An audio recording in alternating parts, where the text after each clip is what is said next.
Olá, pessoal, tudo bem com vocês? Eu sou o André e é uma satisfação enorme de ter todos vocês aqui conosco mais uma vez. Sejam muito bem-vindos. Na live de hoje temos a honra de receber o professor Irmo Zucato Neto, que vai mergulhar em um assunto transformador: ansiedade em outro prisma. Você já parou para pensar que nem tudo o que o corpo revela consegue ser dito em palavras?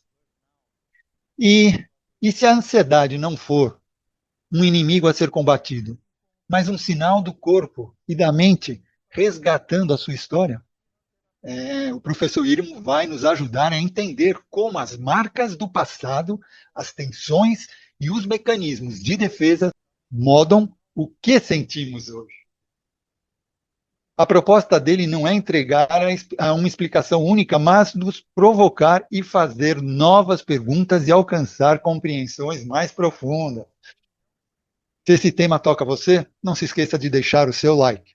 E com a palavra, nosso convidado especial, professor Irmo Zucato Neto. Boa noite a todos que estão aqui comigo. Boa noite, boa tarde, bom dia a quem vai nos ouvir depois, nos ver depois. Mais uma vez é uma honra estar aqui no canal, praticamente, conversando um pouco com vocês a respeito de um tema que eu acho incrível, que é a ansiedade.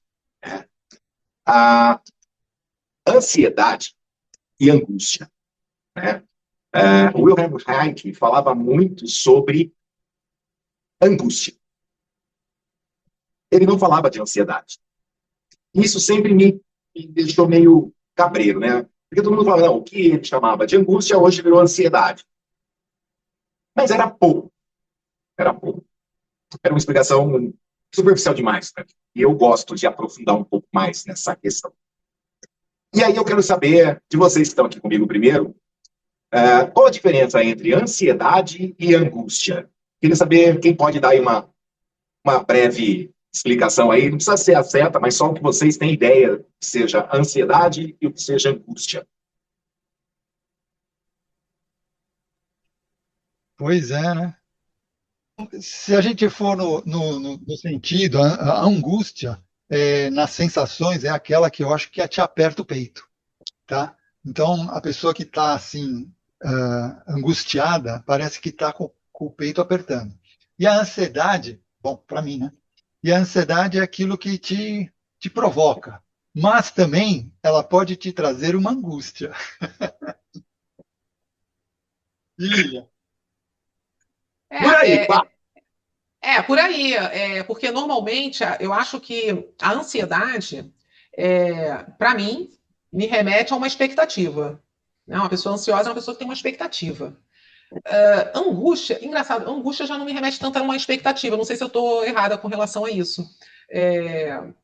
Não posso até, né? E a ansiedade, a gente ouve muitas pessoas ligarem a algo que estão sentindo no corpo. As pessoas não usam muito angústia, usam mais ansiedade. As pessoas usam ansiedade para tudo, né? É o que né? Que a gente vê por aí.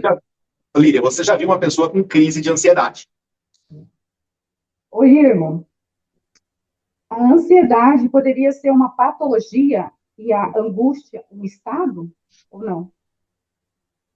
Não? Não.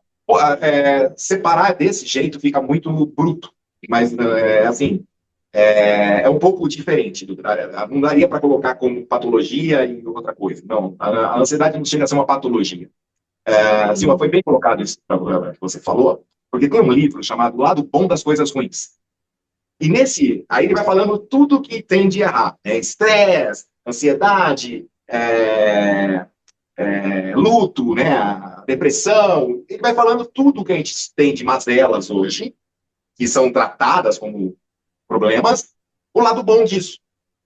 Por quê? Porque, assim, no sistema evolutivo, né, de Darwin, o que não é bom, pela própria seleção natural, ia ficando para trás.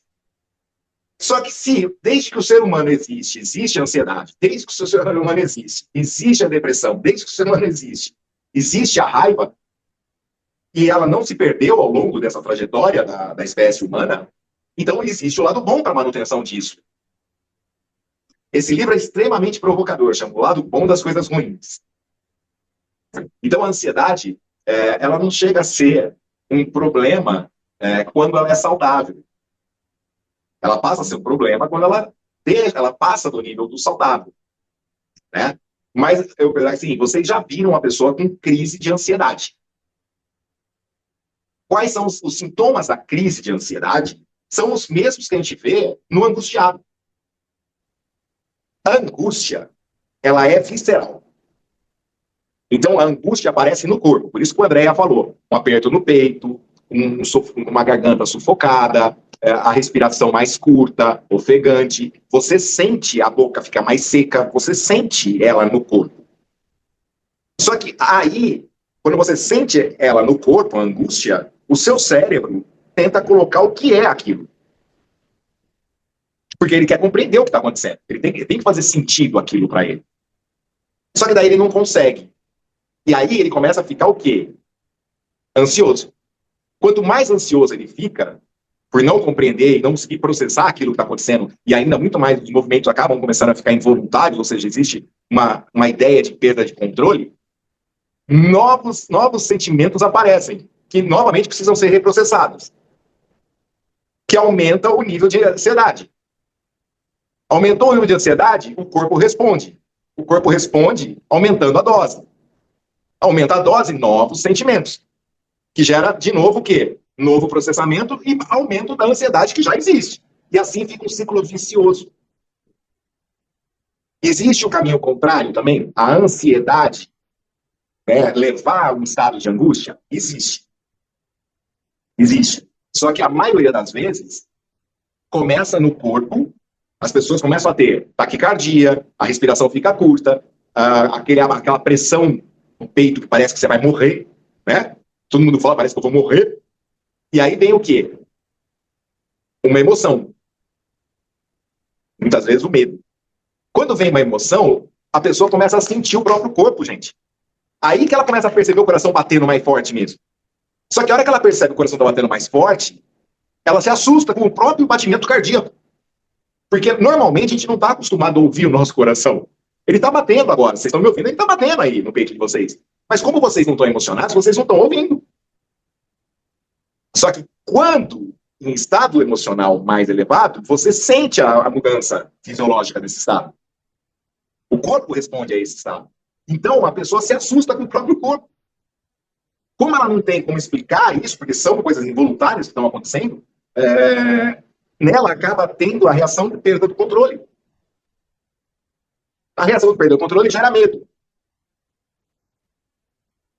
que aumenta a ansiedade.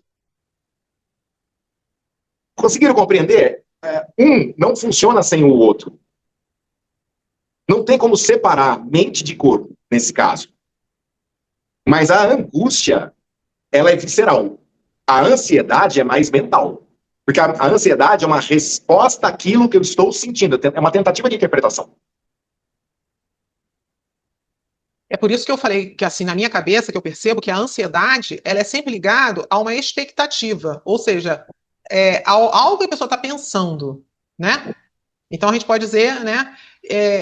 Já a angústia, então, ela começa no corpo e depois a pessoa vai pensar, por que eu estou assim? Seria por aí? Só que daí começam os movimentos involuntários. A respiração fica curta, ela começa a ficar ofegante.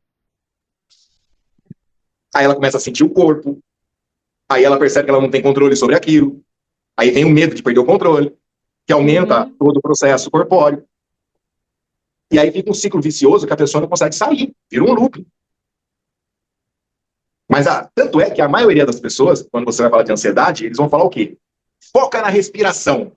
Sua respiração está curta ou longa? Tudo bem, o pulmão é o único órgão que a gente controla, né? A gente pode controlar.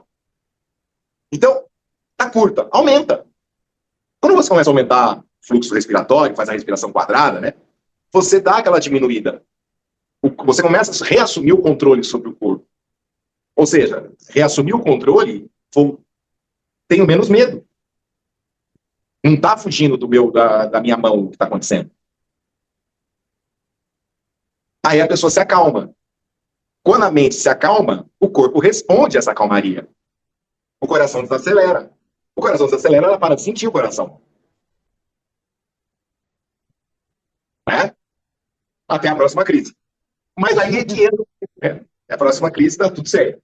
Mas aí entra o quê?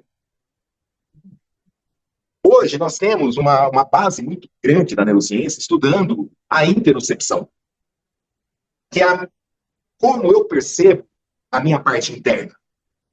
Como eu percebo meu batimento cardíaco, como eu percebo minha respiração, como eu percebo os meus músculos. Né? É óbvio que isso não está nessa frase que eu vou falar no livro, mas no livro do Reich, A Função do Werner, tal, está escrito assim: eu descobri o local da angústia no corpo humano, é no peito. Porque toda a histérica chega com problema cardíaco, problema no peito, ou seja, ou é taquicardia, ou é respiração curta, mas era tudo aqui. Angústia, aquele aperto apertado, aquele peso no peito, aquela coisa toda. Então ele fala que o lugar da angústia é no peito. É bonitinho isso, ele fala assim: eu descobri o local da angústia no corpo, né? Porque ele estava focando toda a estratégia dele na parte do corpo. Aonde é o quê? Né? E assim, é óbvio que fica claro que todo prazer não realizado gera angústia de força igual e oposta, pela própria fórmula dele. Né? Tensão, carga, êxtase, descarga, relaxamento. Se tem tensão, carga, êxtase, e aqui vem toda a parte da culpa, do julgamento e tudo mais, não tem a descarga completa e não tem o relaxamento, o ato fica neurótico. O ato ficando neurótico fortalece o quê? A angústia.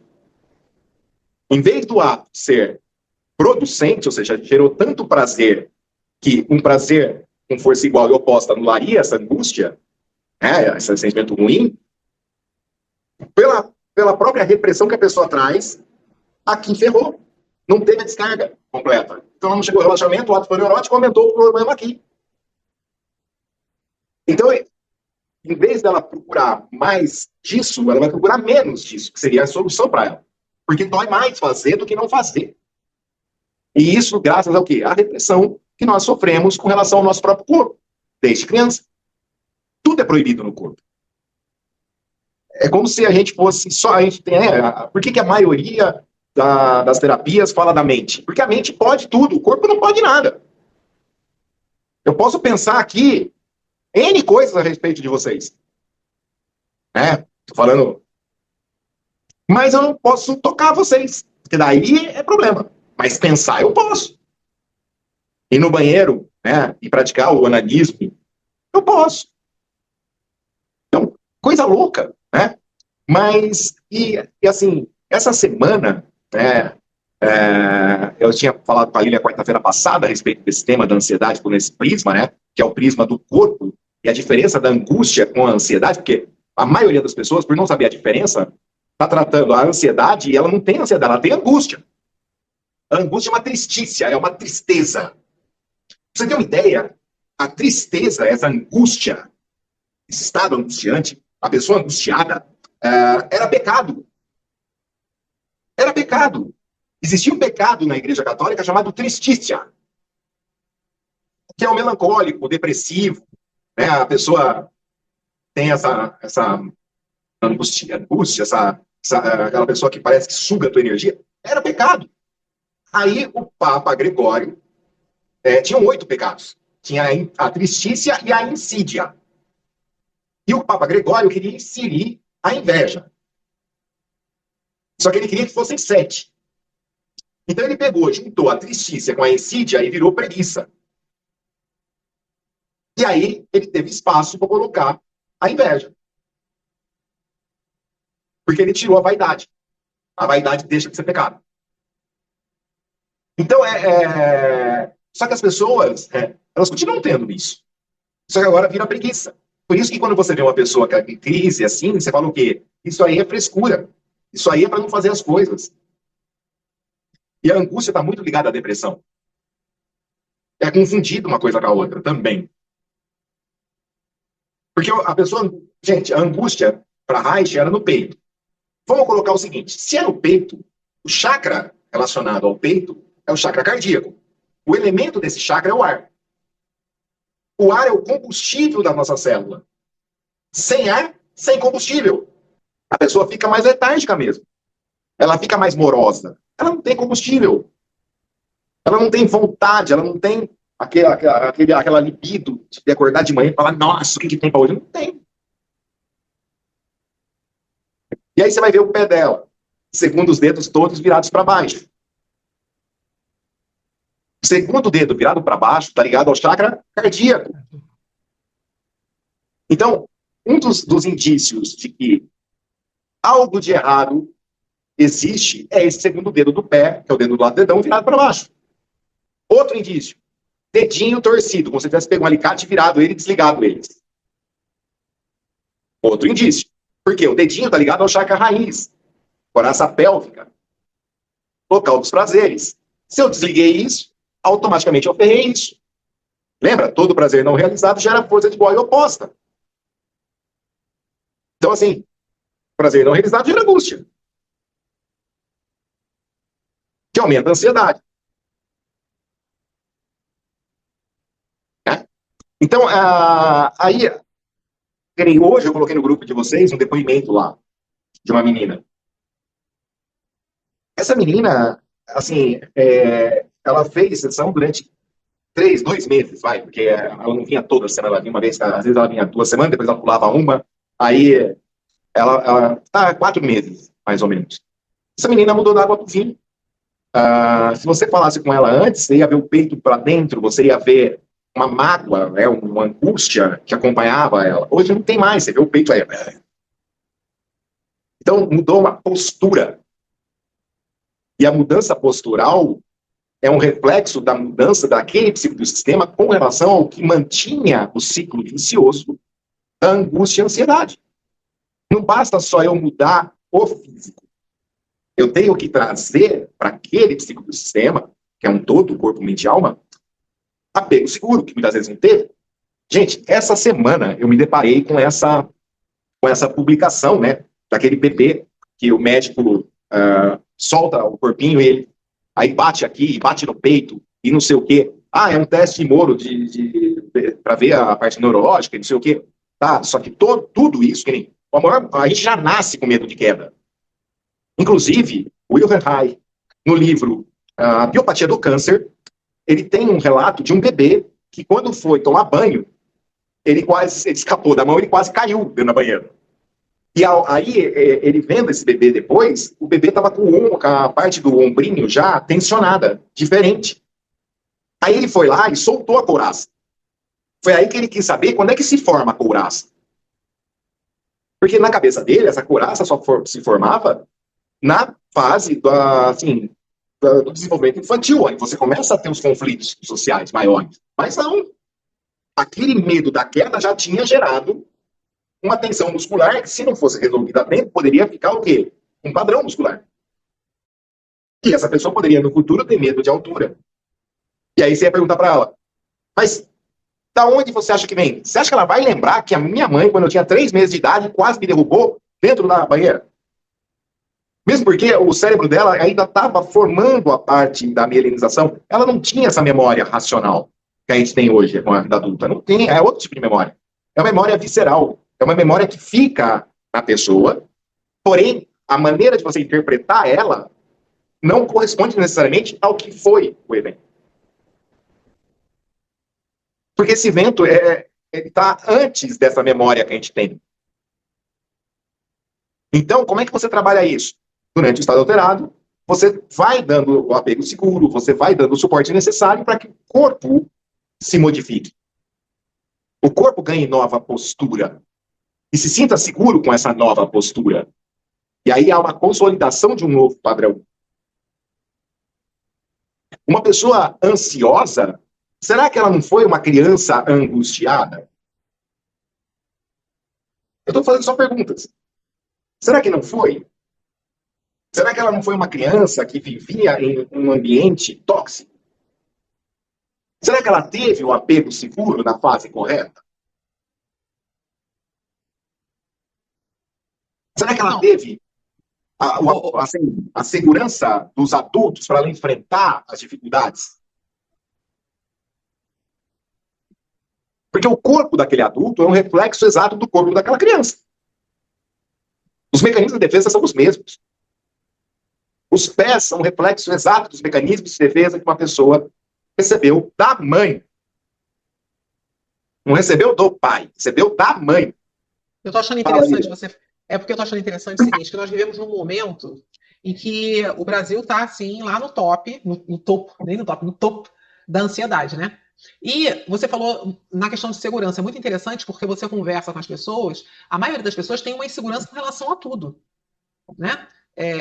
Aí você, no caso, quando a gente vai para o atendimento terapêutico, você percebe também que, quando você vai, né, investigando com a pessoa, você percebe exatamente isso que você falou. A pessoa ela não tem segurança, muitas vezes, na questão até da infância. Né? Vem lá da família mesmo, não tem uma pessoa. Eu sempre pergunto quando eu atendo se tem alguma pessoa que a pessoa se sentia segura, né? Algum adulto quando ela era criança. Muitos não têm. Aí, quer dizer, realmente isso que você falou eu achei interessante, porque quando você conversa com qualquer pessoa na rua, você sente essa insegurança também que vai crescendo quando a pessoa vai para o trabalho, quando vai para a escola. Aí você conversa, os adolescentes, eles não têm segurança. E aí isso explica essa ansiedade generalizada que nós estamos passando e enfrentando agora, né? Lilian, existia antigamente uns fenômenos chamados histeria coletiva. A Não histeria teve coletiva... não teve uma, não foi Ceará, uma crise de ansiedade coletiva, lembra? Então, a Em algum histeria lugar assim? coletiva, a histeria coletiva ela tem ligação direta com um negócio chamado neurônio espelho. E o neurônio espelho é um reflexo do coletivo, muitas vezes. Então, e aí entra aquelas pessoas assim, se tá todo mundo reclamando de ansiedade e eu não estou reclamando de ansiedade, eu sou anormal. Se todo mundo tem, eu também tenho que ter. Tem essa turminha também.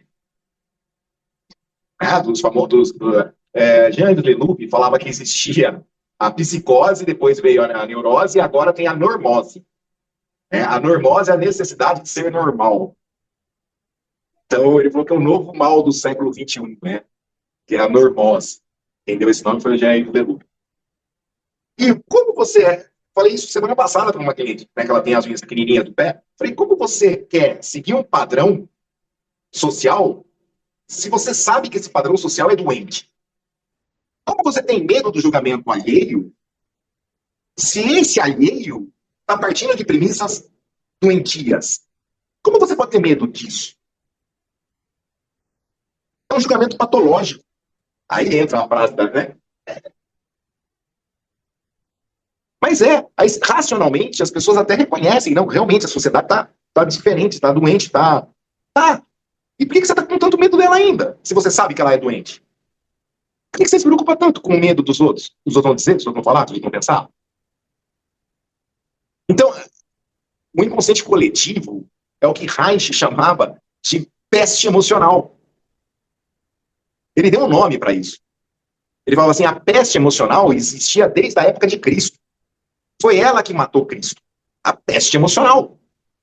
E o que é essa peste emocional? Ele falava assim, gente, as mesmas pessoas que gritaram Hosana nas alturas quando ele chegou em Jerusalém, eram as mesmas que escolheram Pilatos. O mesmo povo, a mesma multidão que estava ali quando ele chegou, é a mesma multidão que estava reunida lá. Você acha que trocaram a cidade? Como pode a mesma multidão que recebe ser a mesma que pune? Peste emocional. Complicado mesmo. Então, a gente vê isso muito, muito, em tudo. E isso, Lilian, não é de hoje, eu estou falando de 2.600 anos atrás. Estou dando um exemplo de 2.600 anos atrás. Então, assim, como é que era tratado naquela época a ansiedade? Que existia. Mas será que tinha esse nome? Ou eles usavam os nomes mais atrelados às vivências viscerais que eles tinham ver no corpo? Seria angústia. E o que eu estou propondo aqui, nessa conversa com vocês, eu devo tratar o estado mental ou eu devo tratar também o estado corporal? Porque hoje, basicamente, os remédios alotrópicos, eles são projetados para trabalhar em cima do quê? Estados neurais. Mudanças neuroestruturais. E não passa pelo corpo. O médico não vê que aquela pessoa que está indo ali, que ele está receitando aquele remédio, está o pescoço enfiado para dentro, não tem nem pescoço, o peito tá para dentro, que a pessoa tá com a respiraçãozinha curta, que nem respira mais para manter vivo tudo aquilo lá, mas não tem aquela, né, não tem expansão. Pô, ele não tá vendo aquilo? Não tá vendo que aquela pessoa precisa de um colo? Mais do que remédio? A pessoa normalmente fica toda travada. E você vê o corpo. O corpo tá mostrando aquilo. Não é uma postura altiva, não é uma postura de uma pessoa que, pô, gente, vai na praia e olha. O sol é igual para todos, a areia é igual para todo mundo, o mar é igual para todo mundo. Mas olha as pessoas que estão lá, cada uma está vivenciando tudo de maneira totalmente diferente uma da outra. E se você perguntar no final do dia como foi, para uns foi maravilhoso, para outros foi horrível. O ambiente era o mesmo. O que mudou? O meu estado frente àquilo. E esse estado, ele reflete um padrão que se repete desde a vida inteira da pessoa. Se eu pegar a Zilma lá no Jardim da Infância, eu vou ter o padrão de comportamento que eu estou vendo hoje. O mesmo. O que ela ganhou? Justificativa porque eu estiver fazendo a mesma merda, mas é o mesmo. Entendeu? E não é só a Zilma, é qualquer um de nós. Todo mundo é assim. Né? Tanto é que tem pessoas que falam assim, nossa, a gente estudou junto na terceira série. Cara, você lembra que você continua fazendo isso ainda? Tá? Não é? Há 40 anos atrás. Ou seja, você continua fazendo. De forma automática, repetitiva e defensável. Porque cada vez você ganha argumentos mais fortes para justificar manter o status quo. Simples assim. Né? Eu coloquei hoje para a Lilian alguns questionamentos que eu queria deixar para vocês. Aí, Lilian, se você puder ler para mim. Sim. Vou começar aqui. A ativação corporal precede a experiência consciente? Posso continuar? Pode. Como a pessoa interpreta essa ativação? Como a interocepção influencia a ansiedade? Gente, se eu não sei meu estado corpóreo, se eu não sei nomear o que eu estou sentindo, dá mais medo do que eu estou sentindo. A maioria das pessoas não conseguem se perceber. Eu fico impressionada com isso. Gente, olha só. Uma pessoa que chega para mim, de pé egípcio, dedo curto, unha pequena, fala para mim que é ansiosa. Ela não se conhece. Não. Ela é irritada, ela é estressada, ela tem intestino preso, ela trava a boca do estômago, ela tem irritabilidade crônica, mas ansiedade? Qual foi a última vez que você ficou esperando 6 meses para fazer uma coisa, nega? Não tem resposta. Agora, pega uma pessoa que tem pé greco, romano, dedão fino, dedo longo. Ela responde. Essa pessoa consegue guardar dinheiro durante 10 anos para comprar um carro do jeito que ela quer. Pergunta para uma pessoa se dedo curto, ainda mais se tem dedão lá, gente. Se a pessoa não guarda segredo, vai guardar dinheiro.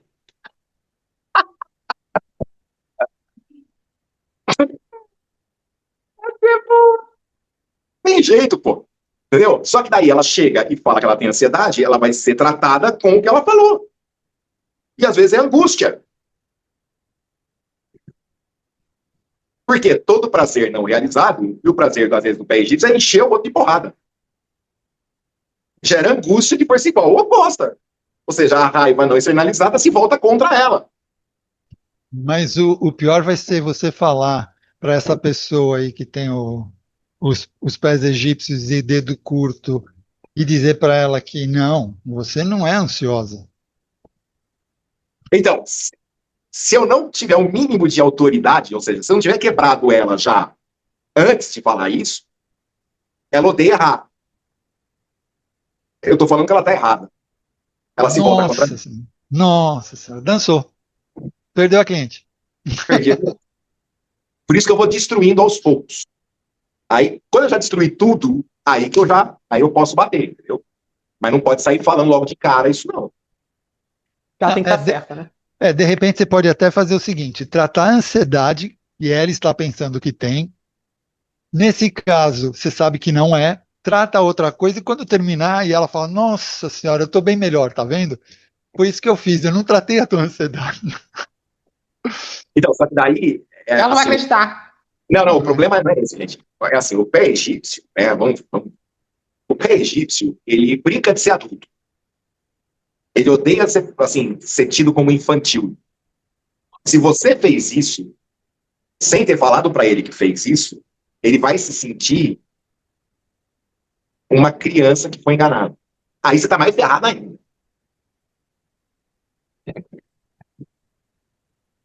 E se ainda Não tiver tem como um grau fugir. alto de transe, ela invadiu a tua mente, ela pegou a cagada que você está fazendo e só está esperando a brecha para te ferrar. Eu falo isso para todos vocês quando eu estou fazendo o curso. Gente, presta atenção. Muitas vezes a pessoa que está ali, deitadinha ali, que você está fazendo o procedimento, tem um grau de transe mais elevado que o teu. Ou seja, ela já invadiu a tua mente, já sabe o que você está pensando, tanto é que tem muitos que estão em transe, eu penso que eu vou puxar a mão dela, a mão vem na minha direção. Eu só pensei. Mas a mão já veio, foi filha da mãe. Aí eu começo a pensar um monte de besteira mesmo. Só para ver o bicho pegar fogo, entendeu? Já quer invadir minha mente, agora tome. Né? E eu faço de propósito. Porque eu tenho que ensinar para aquela pessoa que ela, o que é ela e o que não é ela.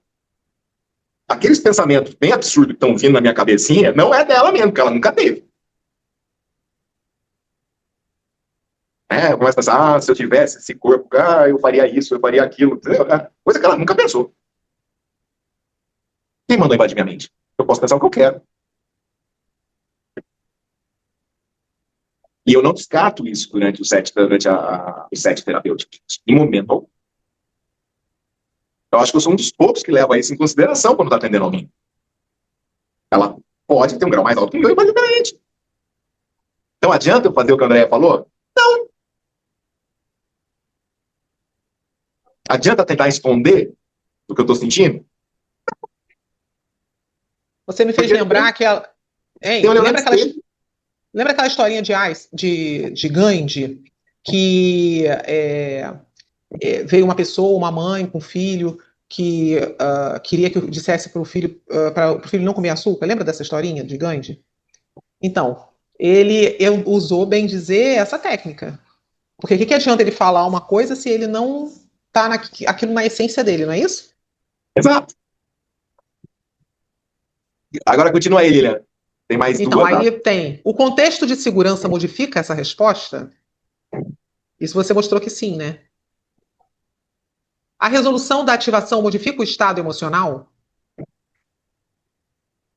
A experiência. E a premissa também é verdade. O inverso também é verdadeiro. Modifica. A resolução. A experiência de prazer, as experiências de prazer alteram temporariamente a percepção corporal? Gente, tem muitas pessoas que falam para vocês: todo homem não presta. Aí eu olho para a cara dela e falo assim: seu pai também? Aí ela: não, meu pai não, então não é todo. Uhum. Eu nunca recebi carinho. Impossível, você está viva. Aí eu conto a história do macaquinho que foi largado e morreu. Entendeu? A pessoa, não, eu recebi carinho, sim, mas então não é nunca. Porque o que eu estou fazendo? Eu estou quebrando a generalização. Uhum. Quando você só faz isso, a mente dela já não pode mais falar todo. Só que quando ela lembra de um evento que ela recebeu carinho, você muda um padrão. Agora eu estou falando da verbal. Na não verbal, acontece a mesma coisa. Existe um padrão de medo. O corpo reage a esse padrão. Você vai, põe a mão no rosto e vai alterando o padrão. E aí você provoca o medo. E põe de novo a mão no rosto e altera o padrão. Até o corpo aprender que ele pode reagir de outra maneira. É o mesmo processo, só que de forma diferente. Vias diferentes. Então, assim, às vezes, você fala assim, poxa, mas por que você só fala da não verbal se você sabe da verbal? Eu sei. Eu trabalhei com a verbal até 2006. De 2006 para cá, eu resolvi trabalhar só com a não verbal e me especializei nisso. O que eu vi, o que eu gostei da não verbal. E a não verbal é assim, ou você ama ou você odeia. Gente, eu desde criança, minha mãe encostava nas minhas costas. A gente fazia trenzinho para um coçar as costas dos outros. Eu adoro que coçam minhas costas até hoje, eu adoro ser tocado. Então eu consigo tocar os outros, porque eu gosto de ser tocado. Agora, você pega uma pessoa que odeia toque, odeia contato, e ela vem fazer meu curso, não faz sentido. Não faz sentido, não vai ser bom nem para ela passar pela experiência, imagina ela fazendo os outros. Por mais boa vontade e senso de quero auxiliar, quero ajudar o próximo, não faz sentido. Né? Uma pessoa mal resolvida consigo mesma, ela põe a outra em transe, que também é mal resolvida consigo mesma. Se ela não tiver a humildade de, ao menos, entender que ela somente pode ter sido invadida e ela já descobriu isso, e vivenciar junto com ela no processo, porque ele tem autoridade, eu sou você, ela se ferra, porque a pessoa vai ir contra. E já viu os efeitos também. Então, existe, assim, uma necessidade de ser muito verdadeiro durante o estado de alteração de consciência, dentro da técnica do biotrans.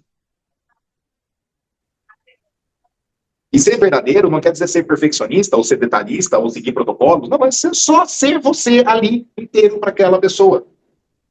E se permitir derreter dentro da sessão junto com ela. O que você derreter? Abre mão do controle. Como é que você está exigindo que ela abra a mão se você não abre? É ilógico. Como é que eu quero um neurônio espelho produz os seus efeitos se eu sou um cara que está apagando todo o reflexo dele que poderia vir? Né? E aí eu deixei para o final uma frase. Tem mais uma pergunta. A sensação de agência muda durante o transe? Então, a sensação de agência muda, sim, durante o transe. O que é a sensação de agência? Eu preciso agir, eu preciso fazer agora. O que eu tenho que fazer para que essa crise passe? E de repente, se eu vir e falar assim, eu não preciso fazer nada, eu só preciso compreender, deixar o meu corpo tremer para que os hormônios do estresse sejam liberados e ele volte ao normal. E aí, continuando. Aí vem a frase, eu acho que é isso. O passado não precisa estar arquivado como uma narrativa. Ele pode estar presente como? Exato.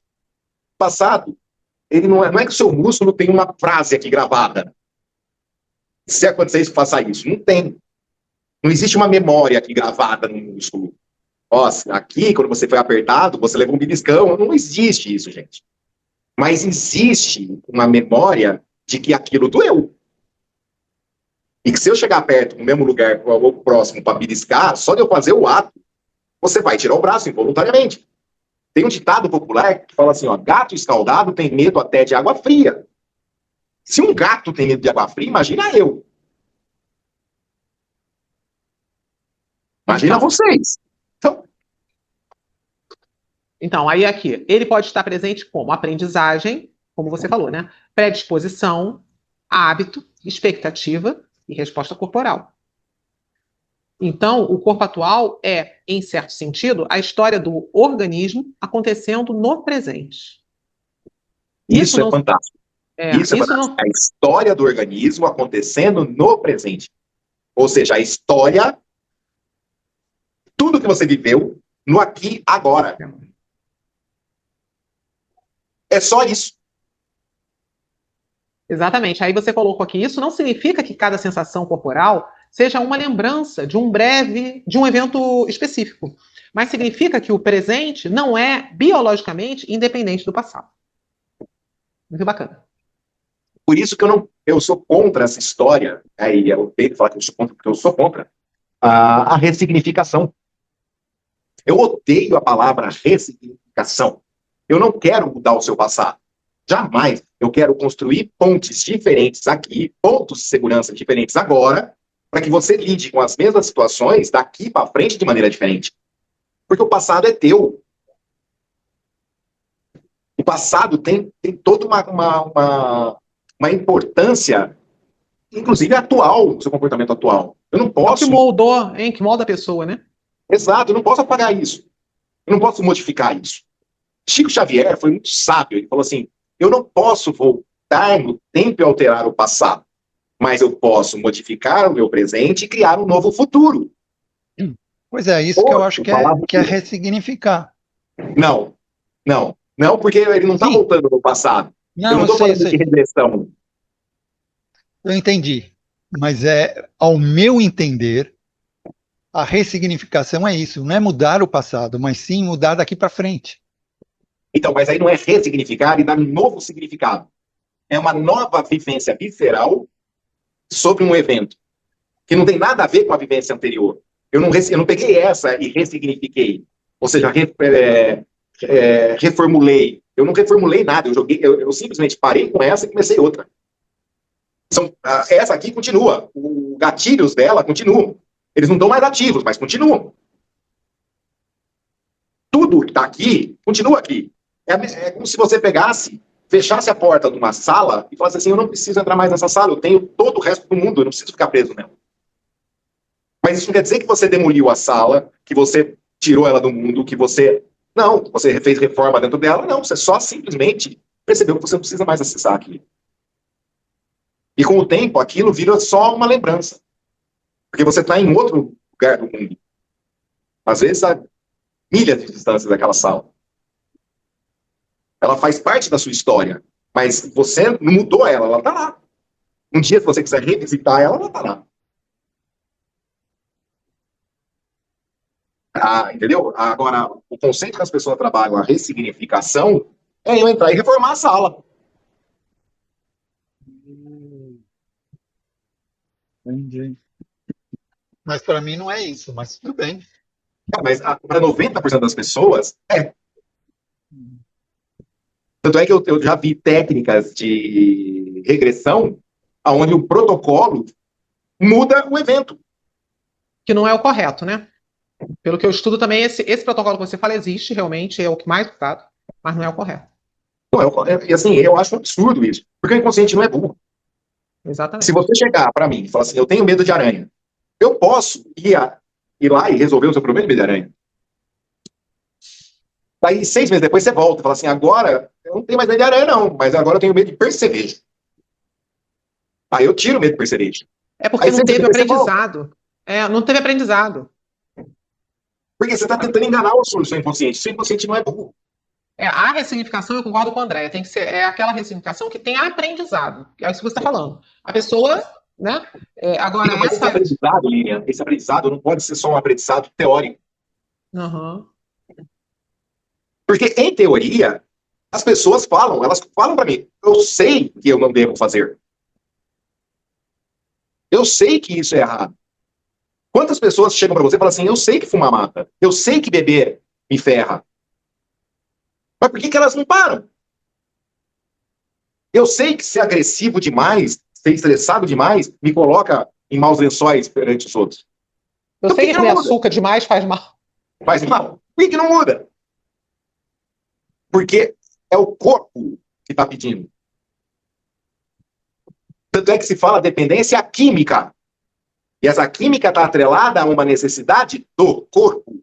E desculpa, quando o corpo pede, a mente pode falar o que ela quiser. Vai ter.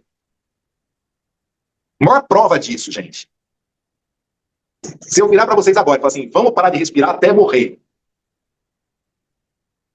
Quem é que tem controle mental suficiente para falar, vou morrer, vou cometer suicídio? Peraí. Daqui a pouco... A mente podia estar querendo muito. E eu desafio uma pessoa que fale para mim que a mente é tudo, o corpo, né? Que a mente supera o corpo, que me mostre alguém que cometeu suicídio parando de respirar. Até hoje eu nunca vi nenhum caso na literatura. Né? Se morreu sozinho aí na meditação dele. Ainda acharam que era infarto. Tá? Então nem conseguiu o mérito. Então é isso, não tem entre o corpo e a mente, o corpo vai vencer, gente. Senão era muito fácil tratar a dependência química. Era muito fácil livrar alguém da ansiedade. Então, e essa semana, com esse vídeo dessa criança, gente, só para finalizar, desse bebê levando esse tapa, levando aquela coisa toda, eu cheguei a conversar com a minha secretária, que fez enfermagem. Eu falei, porra, tem um procedimento assim, sabe, você sabe o nome? Procedimento de Moro, tá? Bom, e tem outros agora, mas o de Moro é o que você vai mais achar. que é esse soltar e o bebê abrir o braço e dar uns tapinhas no peito. É uma mistura de vários procedimentos. Ela falou assim, tem. Aí ela falou o procedimento, ela falou assim, mas isso é muito comum, principalmente quem nasce de cesariana. Como é que é? Ela falou assim, 90%, até mais, das crianças. Imagina, a criança está lá, quietinha, bonitinha, dentro do útero. Aí o médico rasga a barriga, rompe a placenta, pega ela e tira ela de lá. Ela não sabe o que está acontecendo, ela não tem que fazer esforço para sair de lá. Então a criança está inerte. Então ele tem que dar os estímulos para ela. Oh, você chegou no mundo.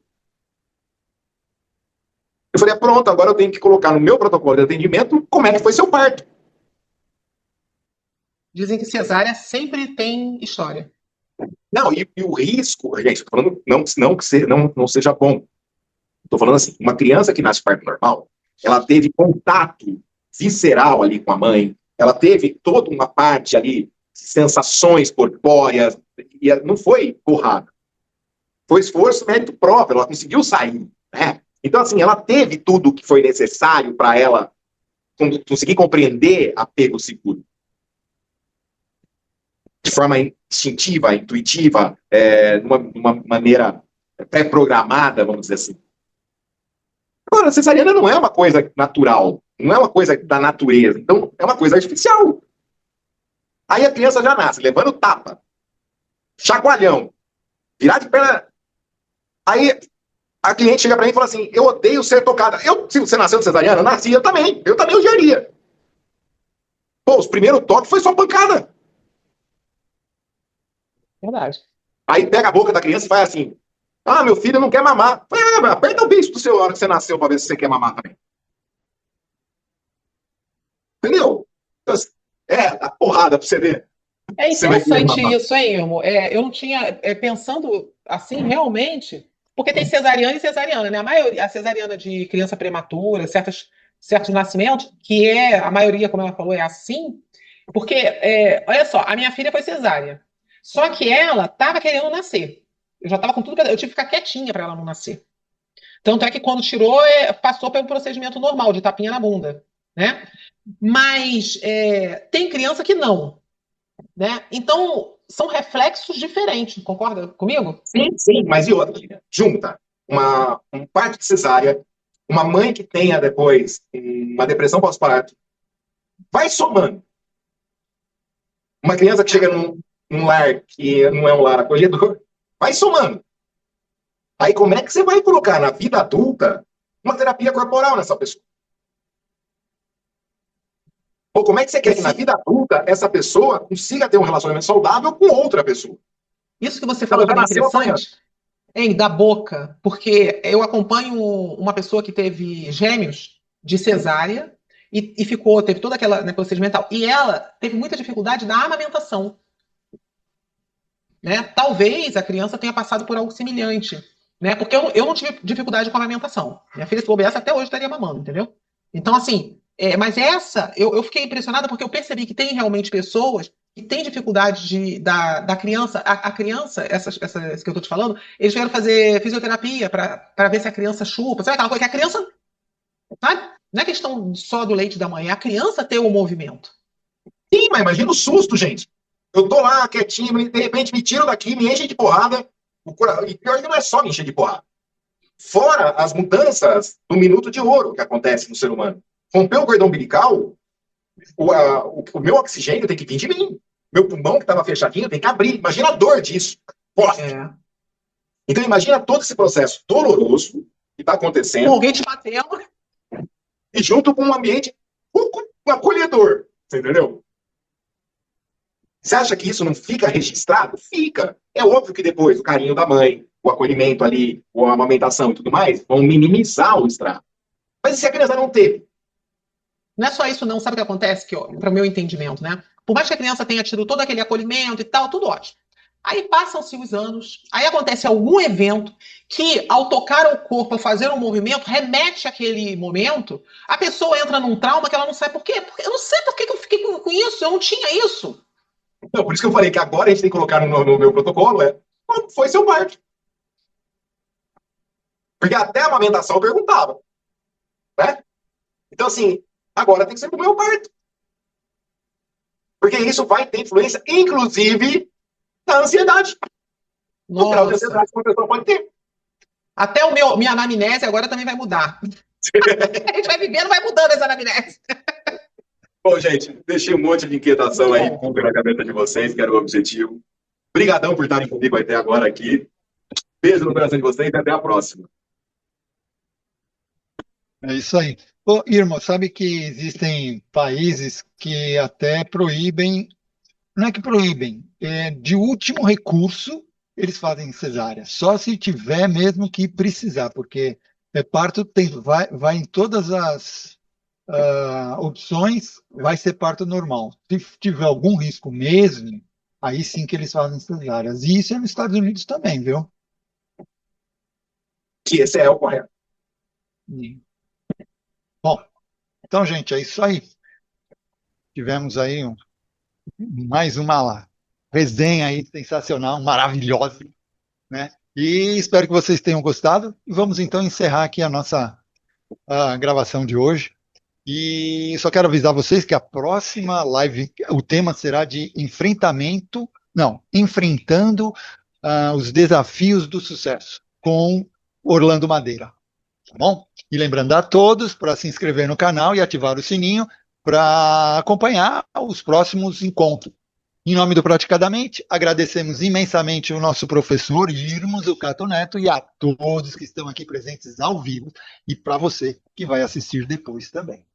E para continuarmos evoluindo juntos, eu convido a todos a interagirem conosco, deixando seus comentários, sugestões e feedbacks. Isso é muito importante para que possamos melhorar sempre e trazer o melhor conteúdo para vocês. Não se esqueçam de curtir, compartilhar e de se inscrever em nossas redes sociais e assim juntos podemos fazer a diferença e transformar a vida das pessoas. Então, vamos nos despedindo e a gente se encontra na nossa próxima live do Praticadamente. Até lá, pessoal!